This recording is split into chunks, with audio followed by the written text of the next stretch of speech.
We invented everything. Yeah. Thank God I'm black. Thank God I'm black. Thank God I'm black. We invented everything. Yeah. Thank God I'm black. Thank God I'm black. Thank God I'm black. Welcome to the Boot Brothas podcast. This is Brother Jason King, and this is Sean Item. We are the two hosts of the Boot Brothas podcast. We are ready to get going with our first guest in the episode. This is Sincere Luv Da God. So everybody show him some love. We're going in today. How you doing? How you doing, sir? Welcome to the Boot Brothers podcast. Peace. Boot Brothers podcast. What's going on? Yeah, bro. Indeed. Happy to have you. Glad to have you. Yes, sir. Love everything you're doing. Sincere Luv Da God. Sincere Luv Da God in the building. How y'all brothers doing? We well. How you been, sir? I know it's been a tense run with all this foolishness going on with this election. So I do see you. I see you out there grinding in the ABS tribe. I saw so much progress in your post. It's really, you have really good content, brother. Really good content. I love seeing it. Thank you, sir. I definitely appreciate that, man. Likewise, I'm learning from the best. That's yes, it, sir. man. Yes, well, sir. Sincere, man. A lot of our guests probably don't know who you are, man. So if you could just kind of give us a brief, summary about, a little bit about yourself, what you do, all of those good things, man. Fill us in. So yes, I am Sincere Luv Da God.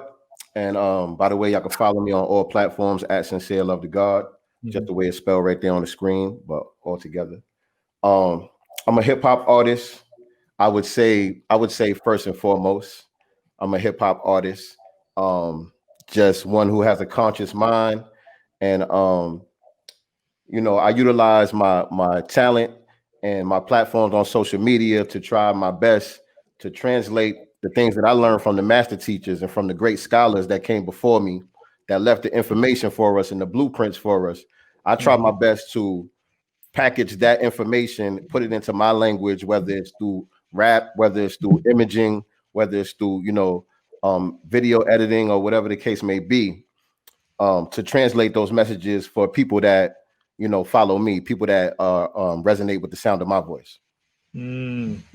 So you say you are a rapper, you're a hip hop artist, right? At heart. What age did you really start getting into that? Something you've been doing all your life, or was it a little bit, in your adult years? Nah, definitely my whole life. I always say, rap is not really something I do, or hip hop is not really something I do. Hip hop is just who I am. You know what I'm saying? I came into the world pretty much around the same time when hip hop was birthed. You know what I'm saying? When hip hop was going through the fetal stages, I was going through the fetal stages. You know what I'm saying? I was being conceived, and when I burst into the world, that's when Rappers Delight hit the radio. You know what I'm saying? So me and hip hop, we grew up together. That's right. Know what I'm saying? But I started writing rhymes at a very young age, though, about 10 years old when I actually started writing my own rhymes. That's what's up. Like, I consider myself a rapper. I don't really do it too much anymore, but definitely my dad used to be in a rap group when I was growing up. So it was just always around me. Like you said, I'm a hip hop baby for sure. Like, people grew up on gospel and different things like that. I learned about gospel like later on in life when I got around like elders and things, like almost as a teenager, but like from infancy, like my parents were hip hop heads for sure.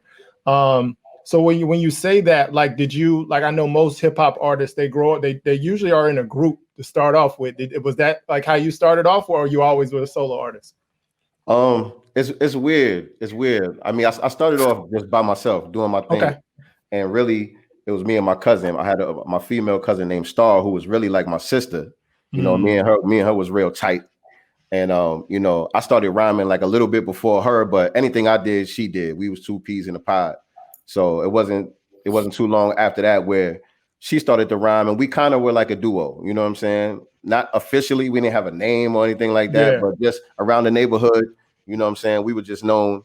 We get, people used to think they didn't know if we were brother and sister, best friends, boyfriend and girlfriend. They didn't know what it was. They just know whenever you see me, you see Star.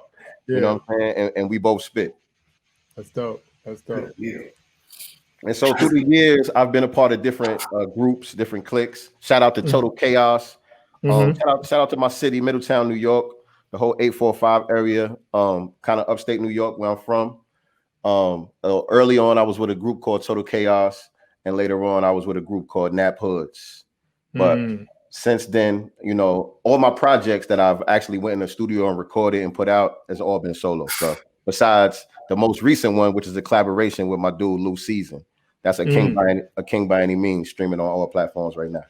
That's dope. Now you had a video that went kind of viral rather recently. Where did the idea for that come from? How did it take off like that? Did you guys even expect it to do the numbers that it did? Well, we was very intentional about the images and kind of the shock factor that it would have and all of that. The idea for it, it was like a collaborative concept. I came up with like the meat and potatoes of it. Correct. You know what I'm saying? And then we just came together, me and my brother Lou Season, and the director. Shout out to Everreal Rick from Everreal Enterprises that directed the video. We all came together collectively and got everything laid out, and it came out perfect. It came out exactly, you know, what we discussed in the pre-production and all that. Like the finished product was like so on point. That's probably my best video. I would say I'm the most proud of that video so far. That's dope. And that, like, by the way, that song is called Black Matter Lives, and the video is available right now on YouTube. Sincere Luv Da God, Lou Season, Black Matter Lives. For sure. And they probably seen it, like, because I know I saw it before I even met you. And like when I like met you inside of the ABS, I kept looking at you like I seen this brother somewhere before. Wow. Like and it like it all just made sense. It all connected. So man, what type of numbers did you guys do? I'm not even sure because we didn't really know what we was doing. You know, I'm just now learning the social media game. For sure. So when we released it, we didn't have it centralized. So he had it on his YouTube page. I had it on my YouTube page. We had other uploads to just Instagram. So it got views all over the place, but we didn't just have it one video where we could really see, you know, the numbers that it did. That's crazy. How hard is it to like follow up something like that? Like, did you feel like it was a lot of pressure to kind of do something like that again? Like what was that experience like? For something like that, the only issue would be budget. You know what I'm saying? Okay. But budget wise, because you know it's not really cheap to do those type of videos. And even that one, like I said, the director kind of looked out for us. He worked with our budget on that one. Yeah. You know what I'm saying? But really, you know, that's kind of the expensive route. So I just try to be as creative as I can with the budget that we do have to work with. But the creativity, the pressure is nothing as far as follow up. But the budget has to be there, you know what I'm saying, to match the ideas.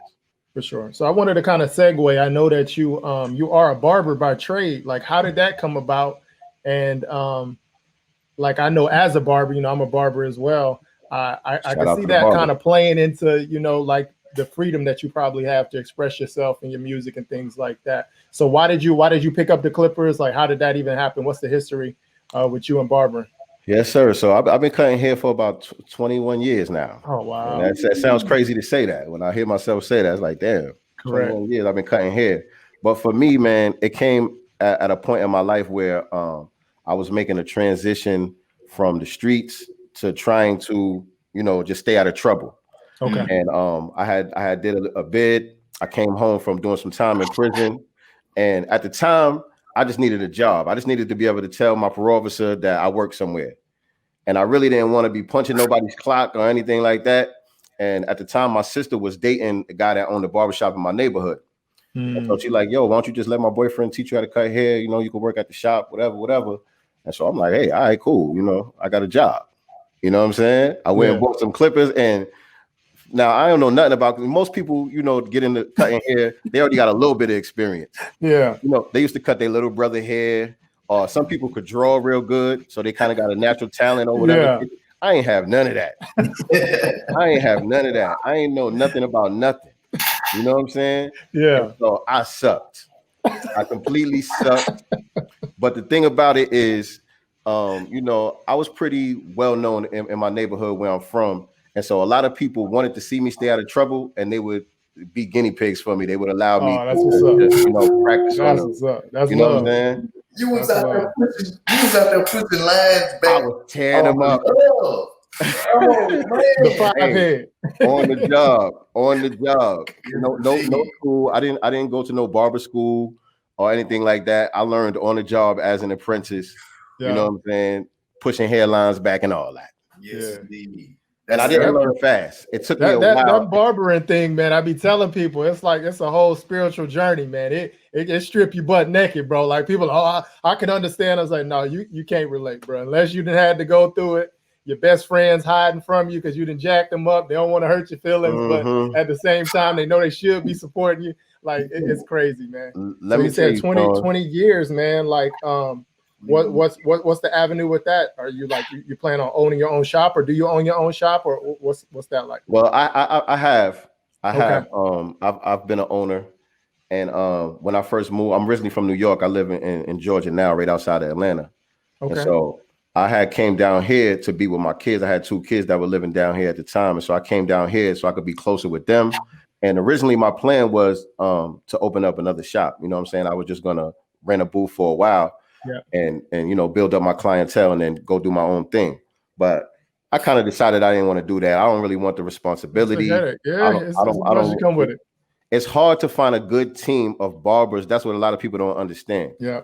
The barbershop where I work at now is the best set of guys that I've been around. Because usually you got either somebody who could cut real good, but they're not real responsible. You know what I'm saying? They don't want to be in town. They want to take extra blunt breaks and all the extra stuff that comes with it. For sure. And then you got the guys that show up every day, all day, on time. They, you know what I'm saying? They thorough with that, but they can't really cut so good. You know Yeah. what I'm saying? Yeah. So it's kind of hard to find people that could do both, a team of people that could do both. Sure. Yeah. You know what I'm saying? That you could really depend on. And so I was like, you know what? I don't even want to go through that. I'll just keep renting this booth. You know what I'm saying? I'm making good money. I'm able to take care of my family and still have my freedom to explore other avenues of different things that I want to do as well. So to kind of get back to your music, this latest project is super, super dope, man. Let everybody know the title of it. How long has it been out? Where can they cop it? Those type of stuff. So, A King by Any Means, Sincere Luv Da God, and my brother Lou Season. A King by Any Means. It's kind of like an EP. It's a short album, and it's streaming on all platforms. Wherever you get your music at, just type in Sincere Luv Da God, Lou Season, A King by Any Means, and you can check out the album right now. It came out. I forgot when it came out. Sometime in September. Okay. We released it. There was a lot of bumps along the road trying to get it out and all of that. We created it. We created it during the lockdown where everybody was in quarantine and all that. Yeah. And my brother Lou Season, he lives in Orlando and I live here in Georgia. So we did everything like virtually. You know what I'm saying? And then we got together to actually do the recording. We linked up with, shout out to the producer, my dude Frank Moolah out there in Charlotte. So it just so happened that me and Lou both have kids that live in Charlotte. You know what I'm saying? And so we linked up to go down there with Frank, who produced the whole album, to record everything. And then we shot a video in Orlando, and then he came up here and we shot the video that you were talking about earlier. We shot that here. Okay. And you know what I'm saying? And then after that, it was just promotion and rollout. Now, when I listened to we had some technical difficulties because it was my first time releasing music through DistroKid. Yeah, I remember you saying that. That song, Black Matter Lives, is not on the album. It was actually the single for the album, but they wouldn't allow me to upload it when I uploaded the album. I had to do it separately. So technically it is part of the album, but it's not on there on the streaming services. Wow. Y'all can still check it out though. For sure. Now, when I listen to the album, I feel like it's a certain, I don't want to say what I feel like the theme is, because I want you to tell me, and maybe you just you kind of verify what I'm thinking. Like, what is the vibe of this album? Because it definitely sounds more like a body of work as opposed to a lot of the stuff that I hear now on Apple Music and things like that, where it's more just singles and just kind of a bunch of records that don't really cohesively go together. This definitely sounds like y'all put a lot of thought and effort into that, Coach. So can you kind of speak to that? What is the overall theme? What is the message that you were trying to get through on this album? Well, first of all, I appreciate that. But I know you're doing the interview, but I kind of want to hear your take before I tell you the theme. I kind of want to hear. I want to hear what you got out of it. First. For sure. I got a lot of. I feel like you was kicking game. Like it's almost like you're teaching, but in a way that I feel like this generation can kind of receive it. Because it is a lot of like high level. You might have to go and look some stuff up. Some of the things you're like, even some of the name drops you were doing. I was like, hold on, like I think I know who that is, but like let me verify. So I mean, like bigger than everything. I mean, I know there's some some songs for the women. I know there's some songs for the guys and empowering both. But like overarching, I just hear a lot of teaching in a way that I feel like this generation can receive it. With everything that's going on, everybody being woke, everybody being, conscious in some sort. I think you guys did that really well. So that was my takeaway from the album. And that's super on point. And I'm glad to hear you say that, because that definitely was the aim. Like I said earlier, my job or my effort is to try to translate the things that I learned from the master teachers to the people who are able to hear my voice. You know what I'm saying? Somebody might not have the appetite to read a book this thick by Sheikh Anti Diop. You know what I'm saying? Somebody might not have that type of appetite, but correct. I do my best to package that information and let them hear it how they want to hear it. They want to bob their head to the music and all that. You know what I'm saying? They want to dissect the wordplay and all of that. And so, that's something that I'm good at. I know how to rap. I could rap about anything. It doesn't have to be a conscious song. It doesn't have to be that. The content, is interchangeable. But the skill that I have, I know that I'm a good communicator as far as that. I know that I'm good at, translating my thoughts into messages with my lyrics. And so that's what I try to do. And that's the theme. That's the theme of the album. Exactly what you said. Awesome, and the crazy thing about it, though, is my brother Lou Season, if you listen to his music, this is really not his lane. Like you could hear some jewels, of course, in some of his music, but his stuff is more feel good music. You know what I'm saying? Like party stuff and stunting a little bit, just, more mainstream kind of music that he usually makes. But he got in his bag. I got to give him a lot of props and a lot of respect, because he got in his bag and stepped in my lane and went toe to toe with me. So shout out to my brother Lou Season on that one. Yeah, he was spitting too, for sure. Yeah, so I think it's important, man, because I think it's like what Brother Ben talks about. I think he said you got to hide the message in the dog food sometimes. I think there is a fine line between the conscious music, and sometimes I'm gonna just keep it real. Some of it don't jam, like for the lack of better words, like it just doesn't connect. So to see somebody that kind of like understands that, like this is messaging, this is stuff that people need to know, but also makes good music that you can look like. I put it on and my wife was, oh, who is that? You know what I mean? Like she don't really care about bars or nothing like that. Like it's a good song. So I think that's great to see people like really turning that corner, because I feel like for hip hop especially, like that was the big divide. Like you're either going to listen to things that are conscious and that feed your spirit, that are knowledgeable about, but might not be something you want to put before you go to the club, or might not be something you can really turn up to. Or you could listen to dumbed down music that really doesn't edify the spirit at all, doesn't edify the mind at all. But it has the beat, it has the catchy hook. So I think that's important, to like to bridge those together. And I think that's a skill in itself, because every MC can't do that, for sure. Yeah, thank you for that, because that's important to me. The music being dope is paramount to anything else. That's it. One thing I do say about your music that you do, and I prefer like old school rappers like Busta Rhymes and people like that. When I do listen to your music, that same type of excitement that I used to get from listening to that, I experienced it through your music. And so, and that's one thing that I really wanted to touch in. Like, what inspired you to make this music for the people? What was the hey, I know I'm out here. I know I'm here with it. So how can I get everybody else in there? How can I inspire people to feel this message like I'm feeling? Great question. Yeah, that is a good question, because that's really my that's my way of getting it out. Because in person, if you're around me, like if you see me on social media, you might think I'm the type of person that's always dropping jewels. I'm always trying to teach somebody something. I'm always, proselytizing. Hey, brother, listen, brother, let me tell you something, brother. Let me drop this on you. You might think I'm that type of person, but really I'm not. Really, I'm not. I let people do them. You know what I'm saying? Yeah. Being in the barbershop, of course, you get in your debates and stuff like that. You have your discussions and things like that.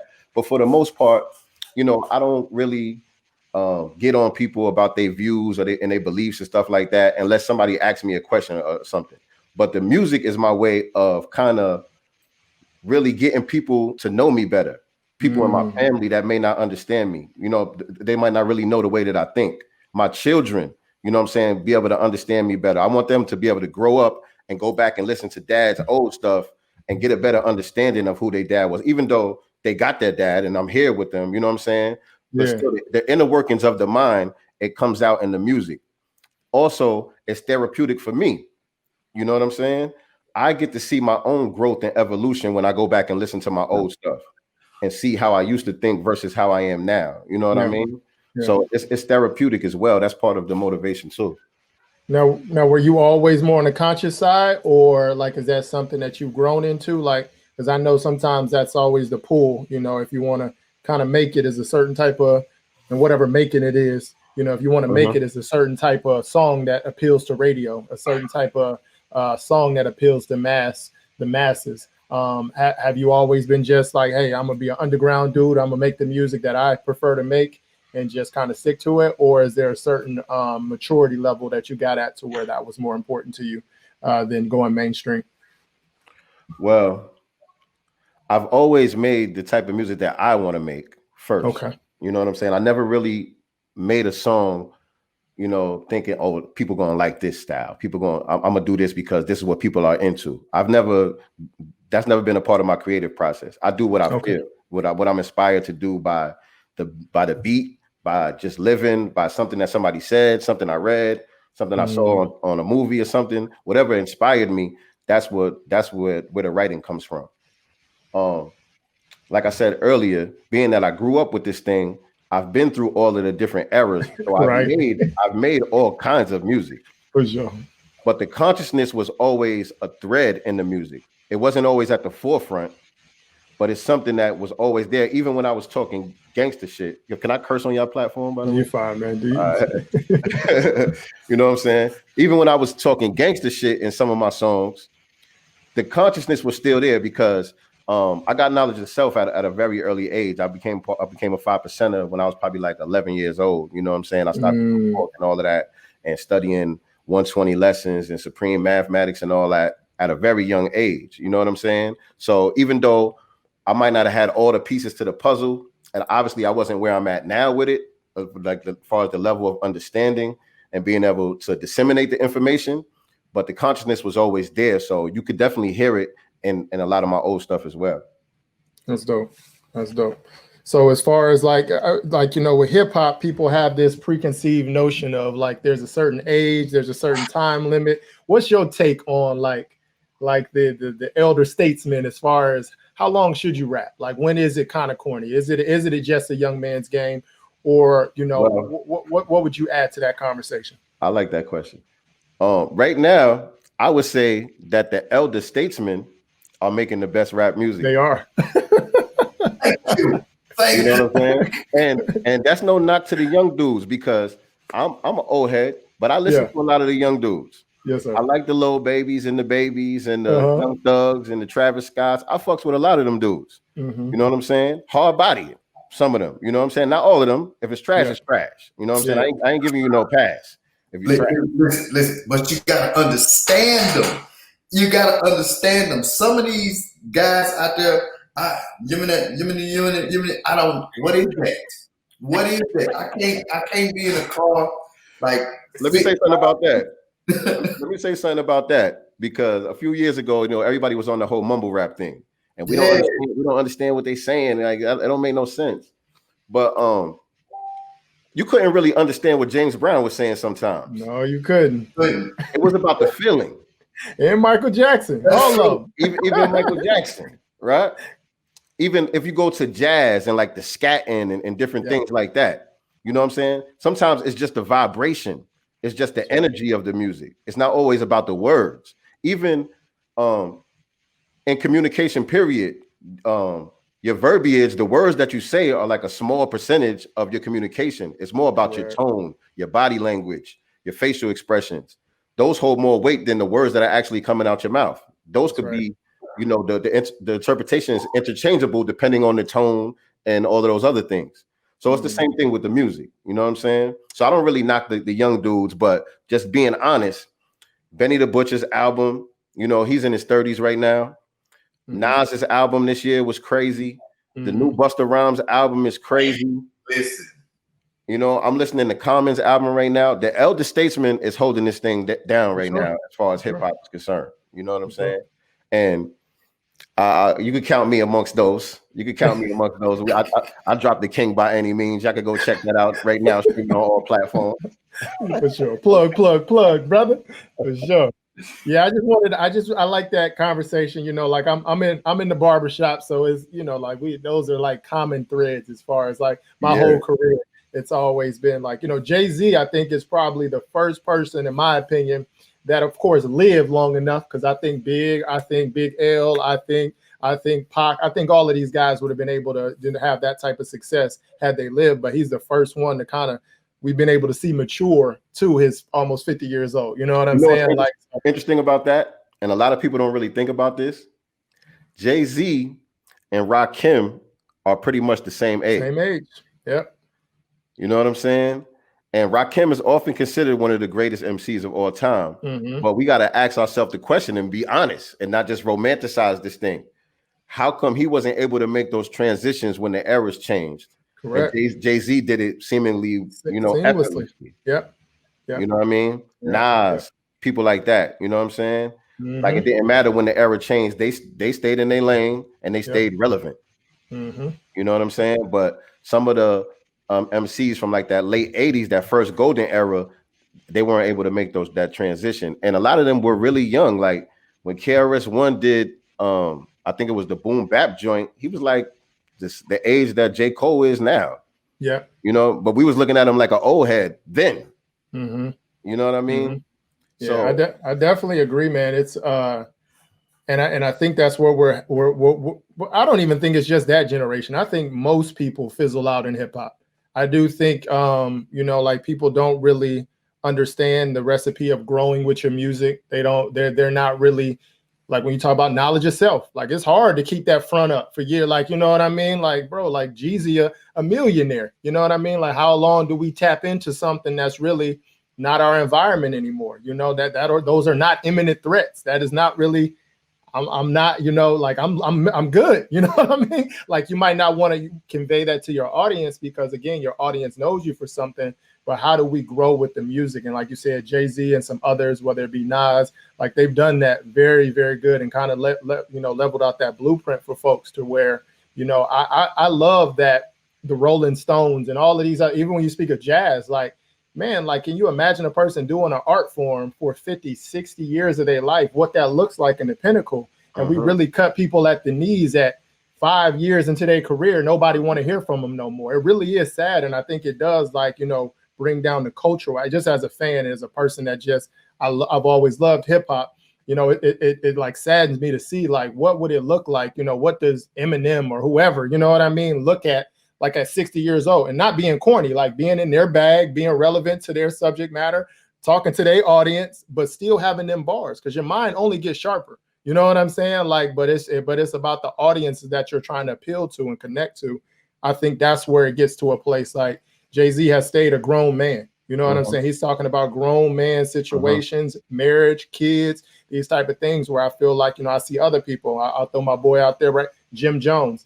Like, you know, a person that I feel like kind of stays on a more level to where I'm like, man, you're a 40-year-old man. I know some content there that's higher level than what we're talking about. But, you know, I guess that's what, you know, that's what we want to be known for. And that's a difference between trying to fit in and tapping in. Correct. Jay-Z know how to tap in, but he don't try to fit in.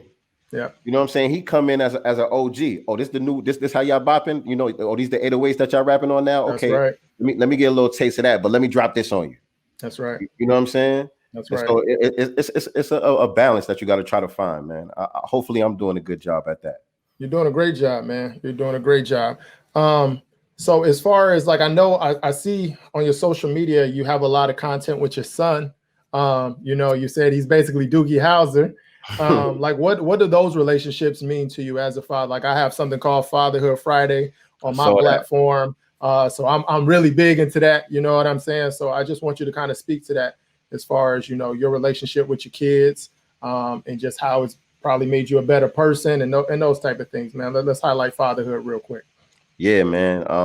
And I saw your page, the fatherhood page. What's it called? Father, I got one that's called Fatherhood Forever. And then I do it on my barbershop page as well. Fatherhood Friday. Every Friday we do something dedicated to fathers and black father imagery in particular. So important, man. So It is. important. So that's why immediately when I saw that, I said, "Oh, we definitely got to connect," because Mhm. a lot of the projects that I'm working on, well, a couple of projects that I have on the table right now are dealing with that. Like fatherhood is the center of my life. You know what I'm saying? That's everything that I do is based off of that. You know what I'm Yeah. saying? And so, man, this fatherhood question. I have 5 children. You know what I'm Mhm. saying? 3 of them are biological. The other 2 that I raised since they were very, very young. One of them is grown now. Um, my 2 oldest biological kids, they live in a separate household. Me and their mother have been separated for quite some time, but I get my visitations and all of that type of stuff. Mhm. But there are issues there, you know what I'm saying? And there is strain on that relationship, you know what I'm saying? But especially now with them going through their teenage years and everything like that, it's a big struggle that's going on with that. And so, like I said, I got projects on the table that's dealing with this topic. Busta Rhymes touched on the topic You recently did. on his album with the song with Rhapsody. Mhm.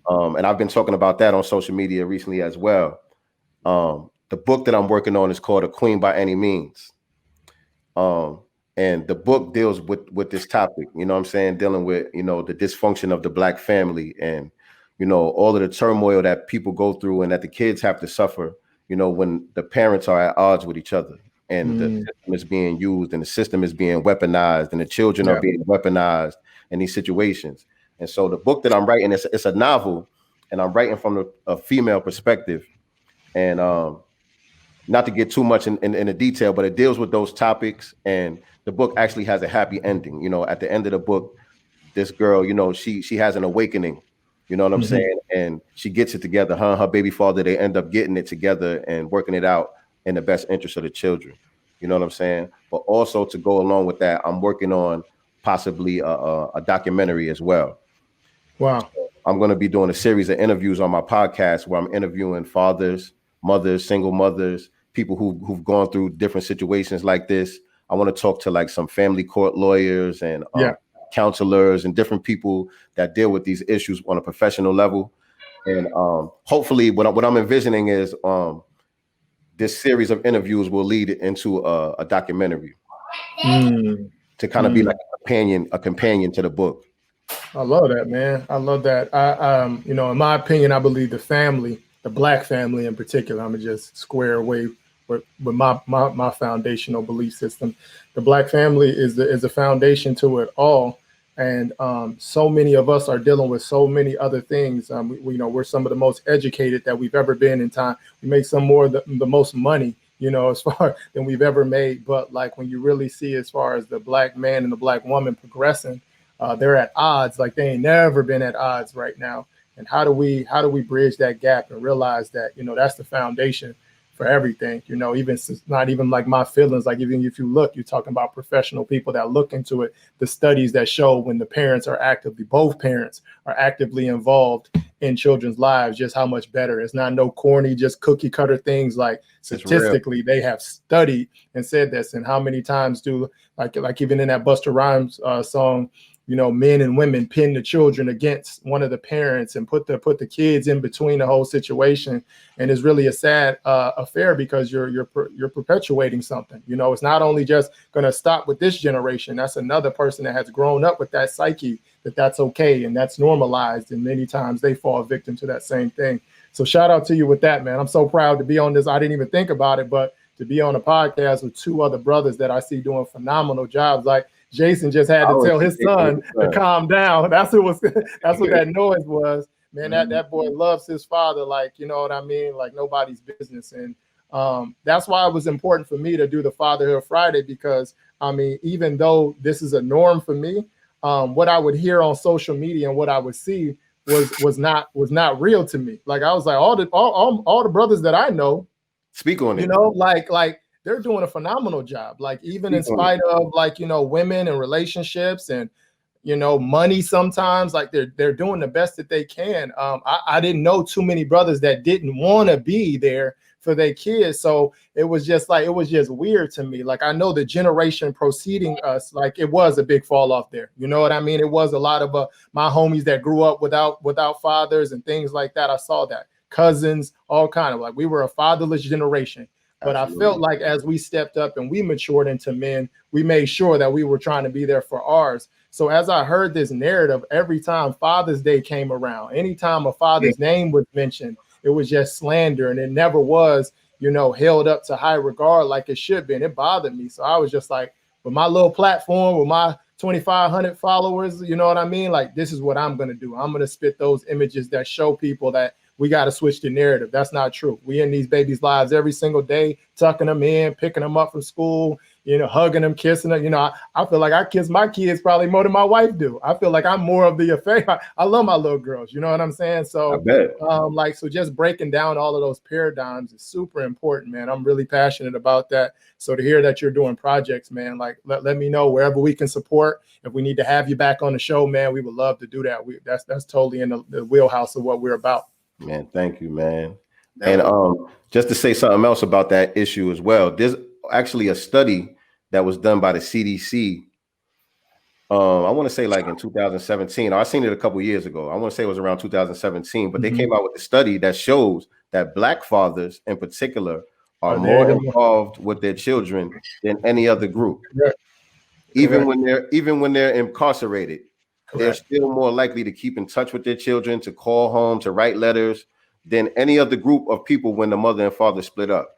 So that's a myth that needs to be all the erased. way. What do they call them? Filibusters or something like that? Like it just, but it bothered me. You know what I mean? Because many times when I was hearing it, it wasn't even like, you know, I understand the media's plight, but I'm not a media guy. You understand what I'm saying? So I'm seeing other Black people perpetuate, you know what I mean? These type of things. Just like, bro, like we got to stop that. Like whatever relationship you have with your father, whatever relationship you have with the father of your children, you know what I mean? To use these platforms to spew image on the Black family like that, you know, to spew venom on the Black family like that, man, it was just always something that was a sore spot for me. So I'm glad you guys are speaking up. I'm glad that we have these platforms, and this is what it's really about. You know, like all of the publicity and all of that type of stuff is cool, but you know, what are the real foundational principles that we can use these platforms to really echo and let people know what time it is? So that's dope, man. What type of impact we trying to make? Right. You know what I'm saying? Right. So for me, that's a big one, because nobody with a large platform is speaking about this. You know, shout out to Busta Rhymes. That was kind of like a first. You know what I'm saying? But none of the politicians, none of the radio people, you know, none of these activists, you know, these special interest groups, nobody is putting this in the forefront as a issue. And that's one of the biggest issues in the Black community. You know what I'm saying? Like you said, it is the issue. It's like we like it issue. Like when you solidify that, you solidify unity. You set like all the things that you teaching your children is coming from the home. You understand what I'm saying? So like we do have a bunch of issues, but like we need to start getting to the root of the stuff, and this is the root. Facts. This is the root. I would touch in and say this. You know, we look at fathers as if they are second-class citizens in some sort of way. When they say things about dads, they always say, save the women and children first and let the father die. They really throw us like under the bus. And it's us as Black fathers. It's not us that are doing the things that the people portray in the world, but when the image or the villain persona is portrayed, we are given that bad dad rap. And if you really look at it, and holidays things that I really don't fool with them. But Father's Day is the 40th recognized holiday. Damn. Valentine's Day and Wow. Mother's Day are 1 and 2. We are the 40th. So just imagine how important we are deemed in society. And that's all fathers. Imagine black fathers. Yeah. So Just imagine, like I tell people all the time, just imagine being a dad in this climate and being a black father having to put up with some of the things that we have to deal with, because you have people putting out a message that we have to support not only ourselves but our mate, just to interact and deal with them, procreate. Mm-hmm. So and I think that's what's important, Jason, is like you like bring up that conversation about like knowledge itself and why it's so important. Because if you let like this world feed you everything as far as the hand claps and the praise and stuff like that, and you fall in love with that, like the minute that thing is gone, you know what I'm saying? Like you'll find yourself in just a time flux or something. Like we really got to get to knowing that, like many times, like being a father feels like a thankless job, but it ain't. You understand? When you're able to see your seeds doing what they need to do, they might be some mama boys or some mama girls, but at the end of the day, you're the foundation. Like literally, my wife and both of my children are sick right now. They have been sick since like last Friday or something like that. They went and got their COVID test, so they're good on that, but they're just still sick. It's just that time of year. I thank God for being able to be healthy, be able to keep coming to work, and able to support them as they just can go and be sick and just get themselves together. You know how many single women that would be in my wife's situation that wouldn't have the caveat of being able to really get herself together and really heal up and rest like she needs to. How many kids would get pushed out to daycare and would just have to do what they need to do? So the foundation of having a strong black man has made all the difference for my wife and for my children. And they might not realize it because it's just daddy being daddy, but it's such a different paradigm, man. It's such a different. It is. It really is. And you know, I really I don't look for homage and all of that stuff, but hey man, if you see a dad out there doing something, pat that man on his right. You tell him, hey, I see you, brother. Because one thing that I do when I tell somebody at the end of anything that I say, if don't nobody love you, I love you. Because the generation that we come up in, like my father, I can remember him telling me he loved me when I was 17. I was like, it took you that long. It felt weird. It felt weird. I was like, what? And it's like you know, but it's just never really stated. You know what I'm saying? You know he rock with you. You know what I'm saying? He done taught you everything, been there for you, but it's just like it's just normalized that this is men being men. And he told me, he said that was a mistake. Yeah, because I was youthful and I should have told you that every day. But he told me, make sure when you have a son, you tell him every day that you love him. So he understands how to show love to people. That's right. That's important. Very important, man. Shout out to your pops for that lesson. That is, man. So Sincere, we just got finished with this election. Well, I don't even know if it's finished, man. Your boy's still out here. You got a chance. Job, man. Still got a shot. You still got a shot. So like what I've heard you be very outspoken on the politics as of late, or as far as I've been following you. Like, where does that stem from? Like, you know what I mean? Like, where does your viewpoint on politics come from?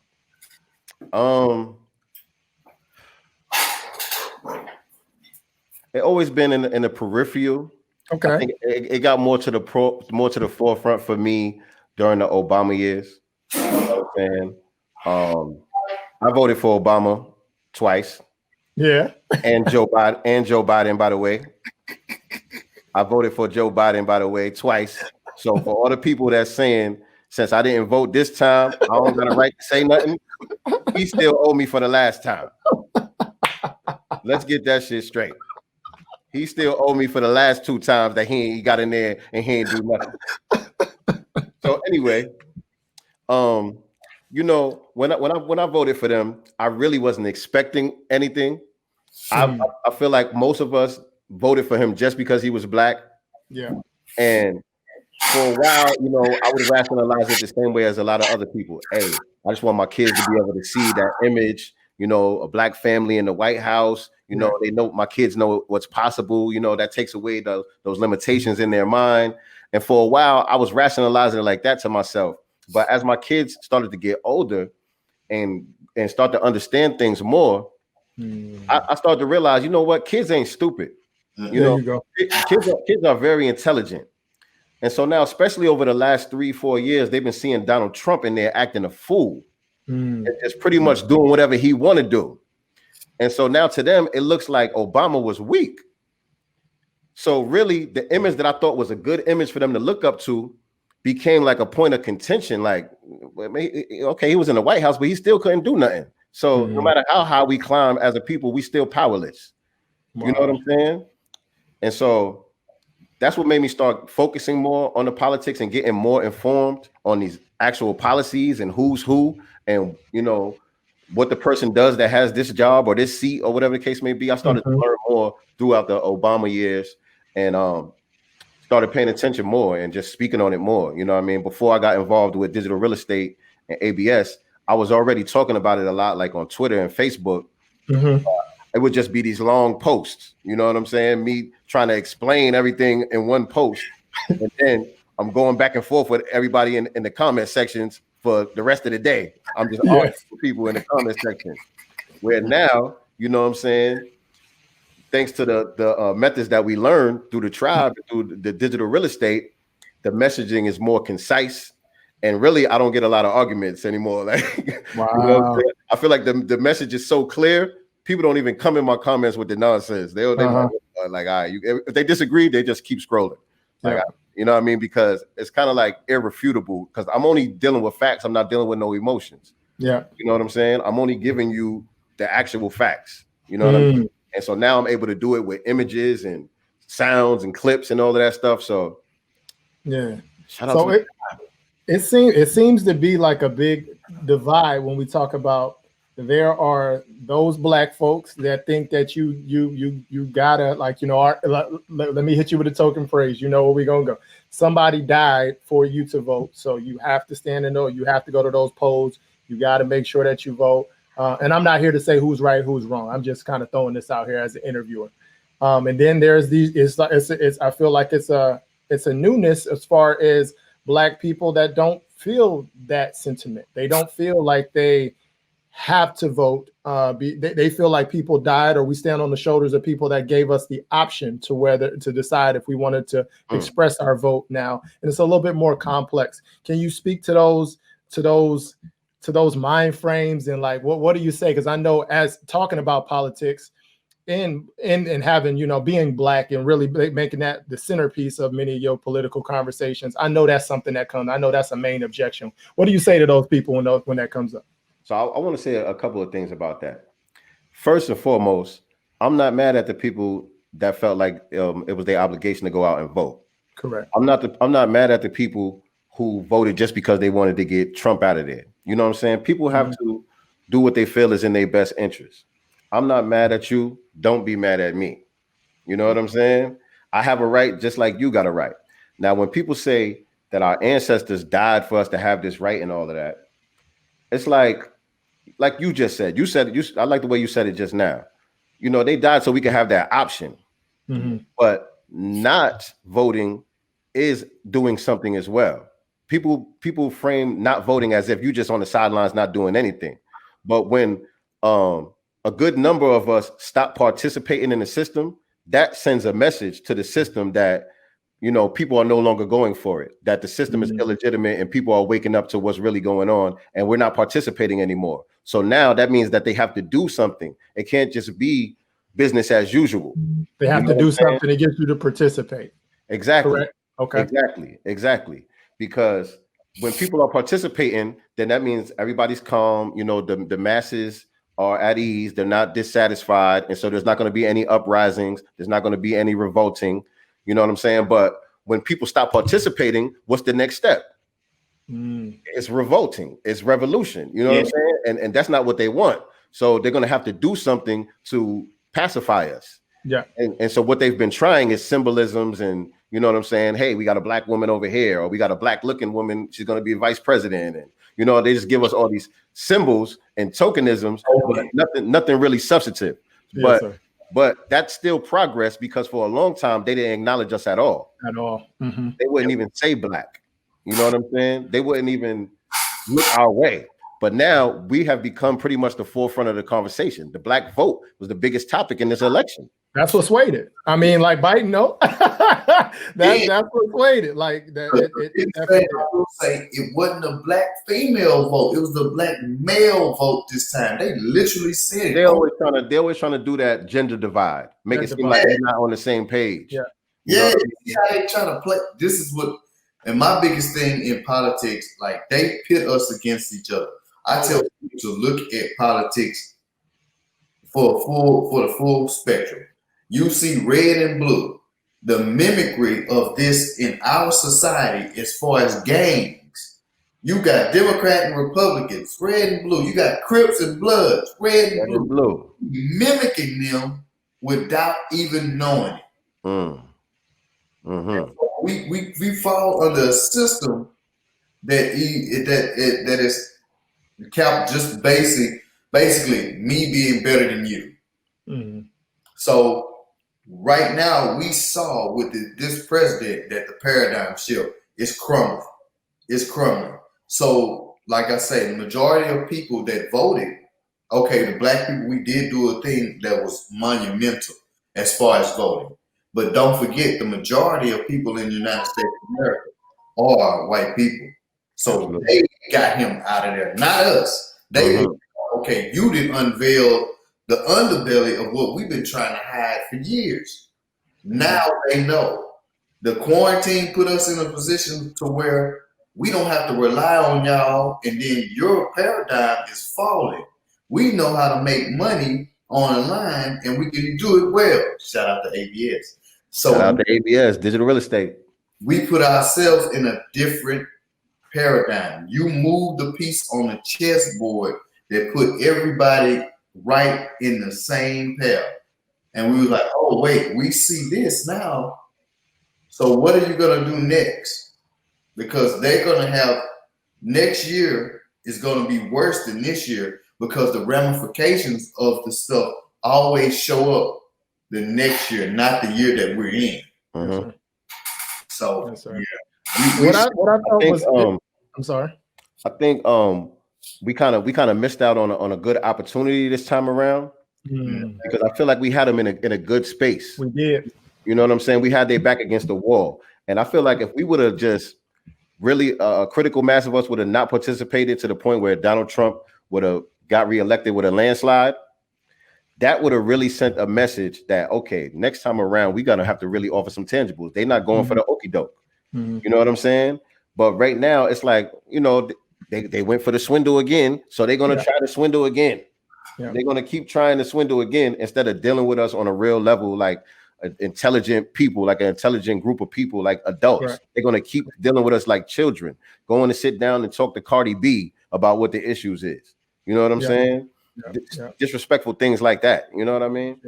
I think what I like when I hear you talk about this subject, you can tell that it's a lot of thought to it. It's very deep. Like, I think a lot of people come into politics and they almost have their mind made up one way or the another before you could even have a decent conversation with them. I know that because in a barbershop is one of the things you almost try to stay away from. When most people, you know, that can go from 0 to 100 very quick. So I like that. Like, I hear you, like, really, it's just really about just putting the cold hard facts out there. And you know what I mean? Regardless of how you like it, how you don't like it, this is what we're dealing with. This is what we could have did. This is what we did do. Now what's the next play? And I don't think that many people look at politics like that. It literally is a game, you guys. Like, it literally is a game of chess that's being played to try to position different ethnic groups, different gender, different social class. Like, and like, really, you have to look at, like, are you playing the game the best way and the most sophisticated way that you can? Or, like you say, year after year, do you come back with the same hand, the same we can, and you expect that something different has? I'm not here to be critical about anybody, you know, other than I want my people to succeed. I do want us to look at all the information that we have and not be so cold hard on one way or the other. I like what I was going to ask you about this, but what Ice Cube did, he said, I brought my plan to both parties. I brought it to whoever was going to help my people, whoever was going to get us further along than where we are right now, and helping with this wealth gap and helping with all of this inequality that's going on. Like, that's who I'm willing to have a conversation with. Ain't that one of the biggest, that's what you're supposed to do. One of the biggest things that I think with President Trump, or, soon to be, former President Trump, is that people get so caught up in things that I don't really think we are critically thinking. And I'm not supporting or not supporting. I know I'll probably get blasted for what I'm saying. That's fine. But I'm saying, like, do we want a overt racist or a covert racist?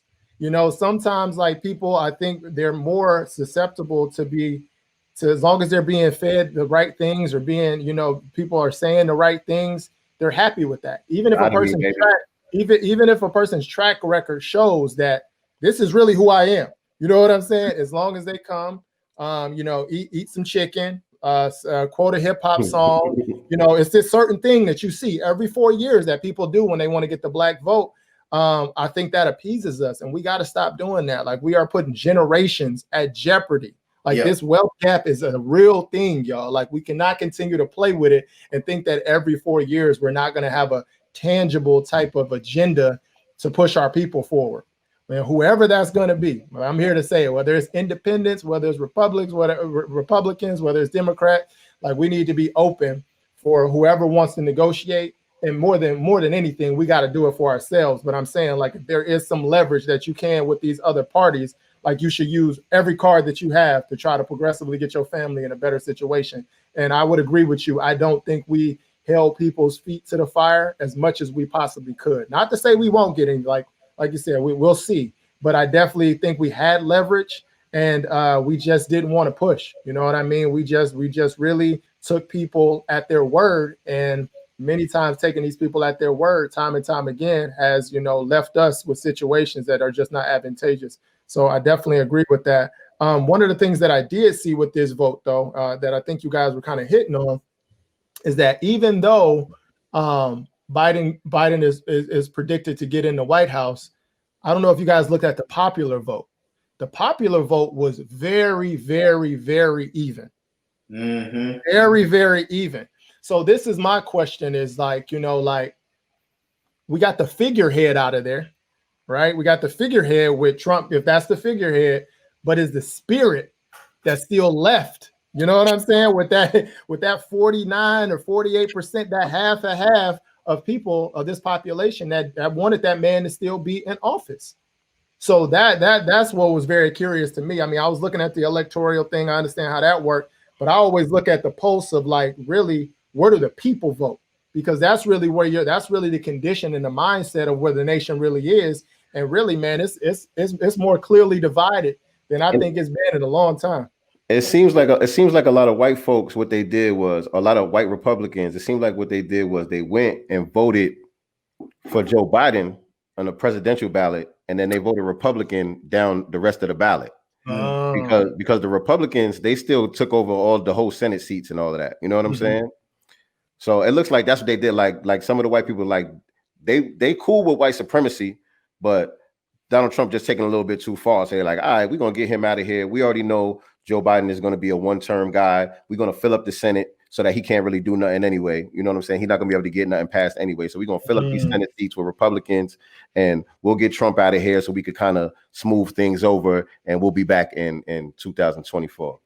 Now, when we talk about President Trump, is he too big of an outsider? Because I don't think people realize that. Like, Trump ain't really a part of the status quo of what we usually see in politics. If you could think about most of these names, whether it be Biden, Obama kind of came out of left field, but now he's established in Bush's, the Clintons. Like, there is like families that have pretty much ran this, like, for the last 40 years, have pretty much, like, as long as I've been alive almost, they've been pretty much the names, like the movers and the shakers as far as government and governance. So, like, Like, I wonder if that had a lot to do with it as well. Like you're saying, people not voting for him that you think would vote for him. He's just really not part of that establishment at all. Yeah, they didn't have nothing to yank his chain with. You know what I'm saying?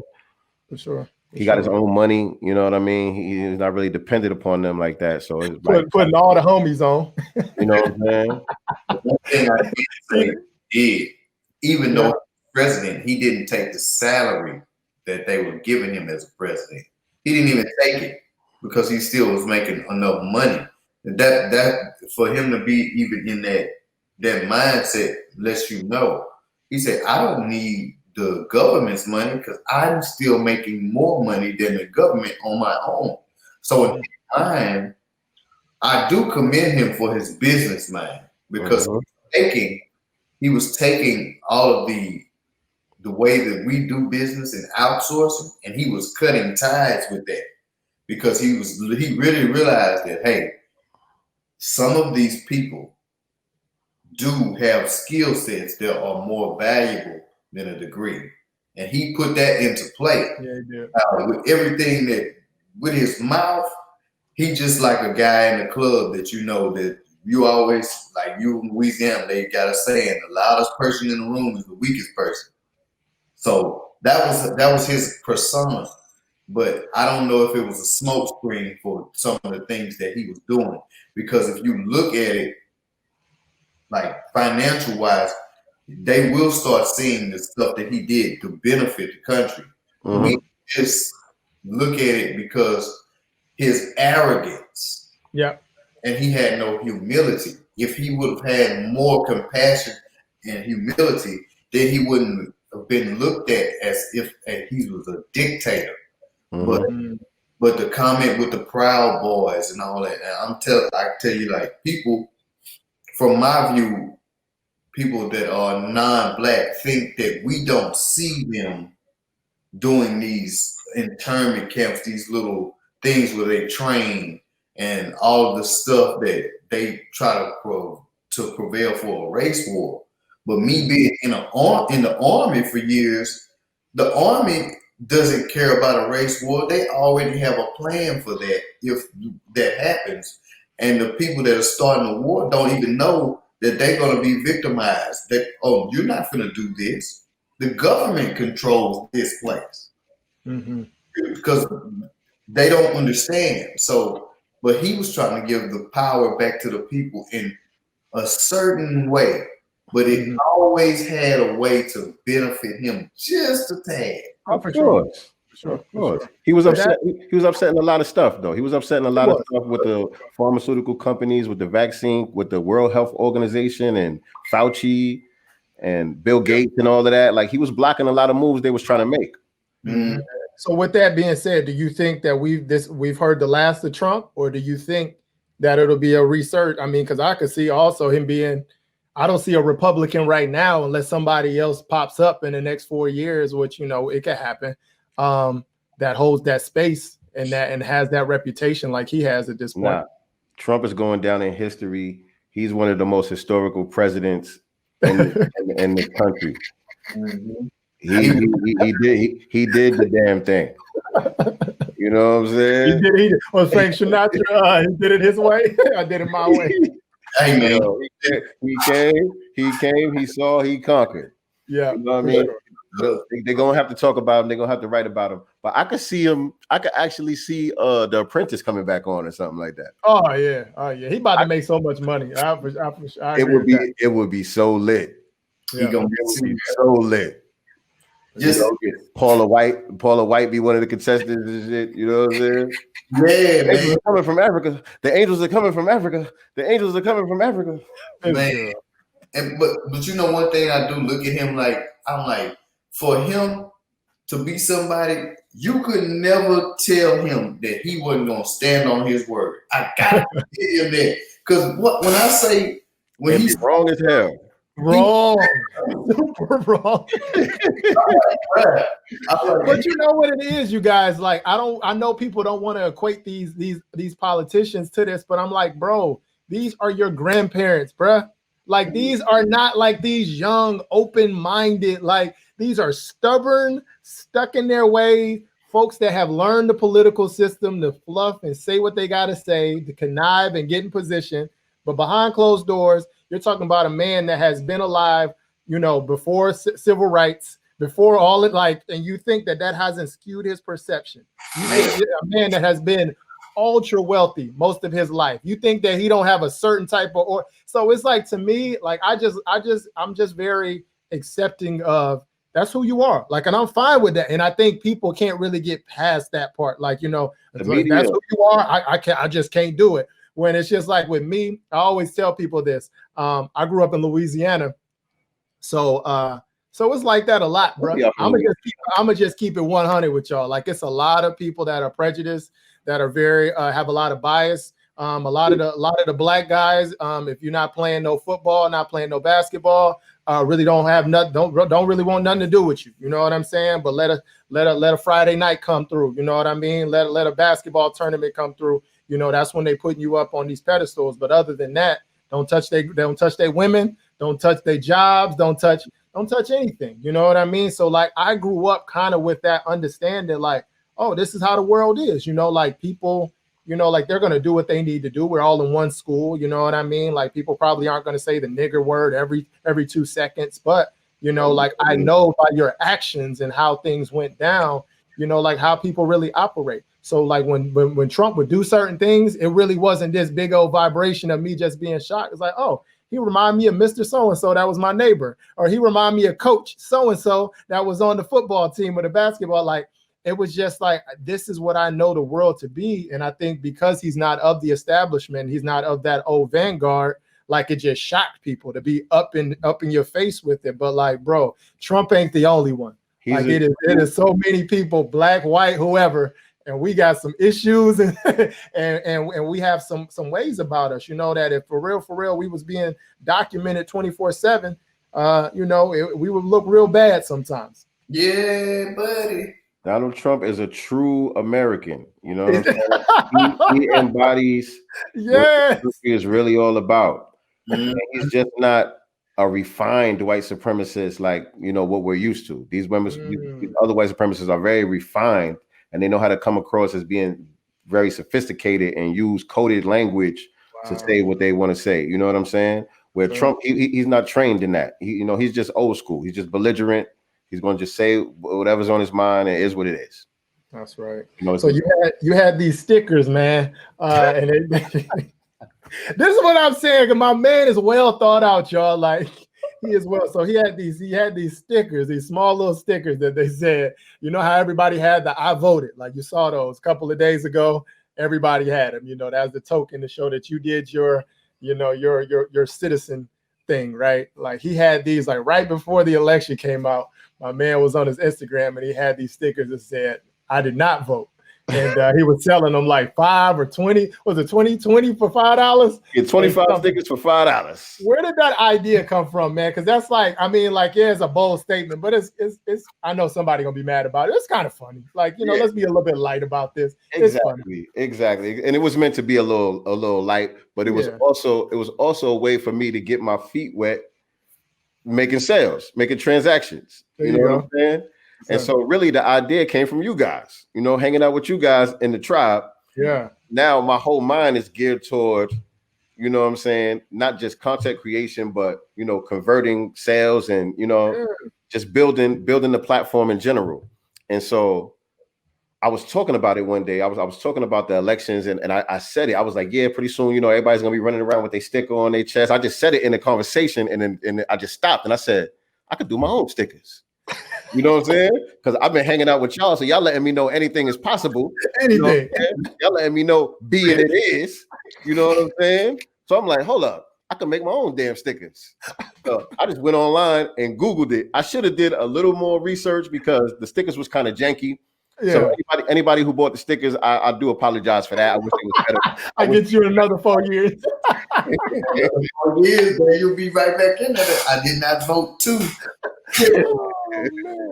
Yeah, I thought it was super funny. You know, I'm always like on your stories laughing and fire because I just don't take a lot of that stuff to me. I don't take it to heart. I know that's like some people's bread and butter, but me using these hands that God has given me me using this beautiful mind that God has given me, my brotherhood, you know what I mean, my family. That's what I put my faith in, you know, and my God. Like other than that, bro, I don't even know what's going on half of the time. It's a self-esteem thing. It's a collective self-esteem thing. As a group, we just have been conditioned to feel like without them, we're nothing. You know what I'm saying? Because a lot of us really don't know our true history. And this is crazy that this comes up because I'm in the middle of a song right now. The song I'm writing right now is actually dealing with this. Yeah. It's called God Painted Me Black. I'm talking about how, you know, I'm such a blessing to be a black person. It's such a blessing to be born black. And I'm talking about the glorious history that we have behind us and all of the accomplishments of our people. You know what I'm saying? Even under the harshest conditions, like most of the stuff in modern society was invented by black people who were slaves. It was. Illiterate people who could not read, who were forced to be illiterate, couldn't read, write, or anything, were coming up with these inventions out of thin air. Wow. You know what I'm saying? So we're a beautiful people, man. You know what I mean? So we just have to get that knowledge of self, and we'll be able to express it. We'll be able to unify with each other and see each other that way. And stop looking at your brother and saying, "Oh, he got a business, or it's probably going to be janky." You know what I'm saying? Yeah. He got dreads and shit. Yeah. You know what I mean? That's real. That's real. So, man, we about to get you out of here, man. It's been great to get you on, to have you on the show. We are all a part of the ABS family, man. And I just wanted you to maybe take a minute or two and kind of just briefly talk about that, your experience with the tribe, you know, what it is, how you even come to even know it was a thing, and just some of the benefits that you've gotten out of being a member of it, man. So first and foremost, man, thank you guys so much for having me. Yes, I'm honored to be the first guest on y'all platform, man. You know what I'm saying? It's looking good. Yes, sir. I feel like this episode right here is going to do some good numbers. This was a great conversation overall. Yes, sir. I'm going to be chopping some of y'all clips up and stealing them myself. But yeah, man. The ABS tribe. For those that don't know, ABS stands for Assets Before Splurging. And it's a program that was developed by Jake Taylor Jacobs and Brother Ben X. And I have been following Brother Ben X, you know, for years, you know what I'm saying, on social media. And I just seen a post that he put up one day about the digital real estate thing, or he was live actually talking about it. And I was on his live and I'm like, oh, yeah, this sounds like something I could do. You know what I'm saying? It sounds like this might be up my alley, because I had already been looking for different ways to create multiple streams of income, because I don't want to be dependent on just having to be behind the chair to make money. You know what I'm saying? And so he was talking about different ways we could make money online, and I'm listening on the live like, wow, I think, you know, this might be in my lane. I might be able to do some of this. And so I looked at some of the testimonials. I saw Sister Tia. Shout out to Sister Tia. I saw her. I saw the young brother. I don't remember his name, but he has a nonprofit and he has a farm, and he works with young people and all that. I saw those two, and I was like, man, I'm about to buy this thing, man. You know what I'm saying? And so I clicked on the link, and it took me to the page, and then I seen the ABS tribe. I didn't know about the ABS. I just knew about digital real estate. Yeah. So I seen the ABS tribe thing was $50 a month. And so I'm like, maybe I shouldn't jump out the window with this 2,000 just yet. You know what I'm saying? So I said, let me try this, because I seen somebody on one of the testimonials. I seen somebody say they was already making money, and they wasn't even in digital real estate. They was only in ABS. So I'm like, okay, let me try this out and see if it's really for me. So I bought the ABS package, and like the second day I was in there, I bought a book off of Brother Ben, and the book gave me a discount to digital real estate, 60% off. And so I just jumped on it. I said 60% off. And then the number came out to 777. Wow. So seven is my number. Yeah. My son's name is 7. You know what I'm saying? I'm God body. My name is Sincere Luv Da God. Everything I do deal with the number 7. You know what I'm saying? And so the price came out to $777. I said, man, what? I'm buying this right now. I'm not passing this. You know, the time start counting down for the discount. I'm buying it right now. So I just jumped out there and bought it, man. And the benefit so far for me, like I said, when I was at the live event the other day, they was here in Atlanta. Brother Jake and Brother Ben, they did a pop-up here in Atlanta the other day. And like I told them on my little testimonial that I did there, the reaction that I'm getting from everybody that already knows me, everybody's acting like I'm a new person. You know what I'm saying? I've been talking about these same issues. I've been making the same music. You know what I'm saying? But with the methods that I learned and the way that I'm able to produce the content now, people that have been knowing me is walking up to me like, yo, man, you're doing your thing. Yo, congratulations. They congratulating me. And I'm like, I didn't accomplish nothing. Like, I didn't do what you're talking about. You know what I'm saying? But that reaction alone, I'm like, okay, I'm on the right track. You know what I'm saying? I'm doing something. Other people are able to see it. I might not be able to see it because I'm looking for something more. I'm looking for more strides for I'm able to say, okay, I'm successful. I did something good. You know what I'm saying? But the fact that other people are seeing it, my mom, even like, you know, people that are real close to me, you know what I'm saying? They're like, yo, I don't know what's going on with you, but you know, your growth, your development, you know, and I owe it to the tribe, man. I owe it to the tribe because they deal with a lot with mindset and they helped me get my mind right. You know what I'm saying? A lot of the blockages that were stopping me from taking certain steps have been removed. You know what I'm saying? To a certain degree. I won't say completely, but to a large degree. You know what I'm saying? Just from chopping it up with y'all, just from reading some of the material, hearing different stories inside the tribe, and you know, the different coaches and mentors that they bring through to talk to us, to drop their gems on us.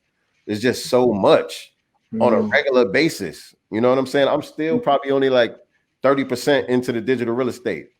You know what I'm saying? Because it's just so much. It is. You know, I'm like, okay, I got with my brother Jason trying to get real good with the trying to get set up with the drop shipping.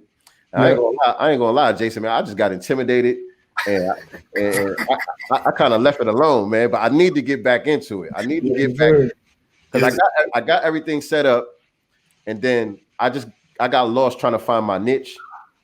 And then, you know what I'm saying? I just been so busy doing the content creation and the music and everything. I haven't really focused on it the way that I should. But that is one of my goals. So I gotta get to that. That's dope, man. Well, I appreciate you coming on, Sincere. Drop your all your information, social media handles, the project, all of that one more time so people could check you out, boss. I'm at Sincere Luv Da God on all social media platforms. Also, the music is available on all streaming platforms at Sincere Luv Da God as well. If you type in my name, you know, all the music that come up, SoundCloud, everything is at Sincere Luv Da God. You know what I'm saying? YouTube, I got the podcast on all it's called Sincere Luv Da God Cast.